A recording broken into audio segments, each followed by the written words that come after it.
Copy करायची नाही, खोटं बोलायचं नाही.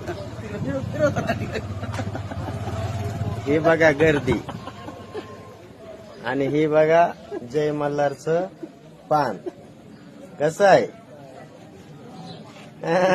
हो का ना माय, पान खायला ये म्हणलं बा. कसं लागतंय पवार साहेब आपलं पान? पान नंबर एक आहे. कसं आहे पान? कसं आहे पान? एक नंबर. हे बघा हे 20 रुपयाचे पान आहे आणि ही 10ची लाईन आहे हे फक्त 5 आणि हे फक्त 5लाच आहे. ह्याच्यातलं तुम्हाला कोणचं आवडलं ते मला कमेंट मध्ये सांगा. तुफान आणि तुफान गर्दीचा आठवडा आहे. जय मल्हार पान स्टॉल कडे या, गर्दी करा आणि हे पान खावा. धन्यवाद.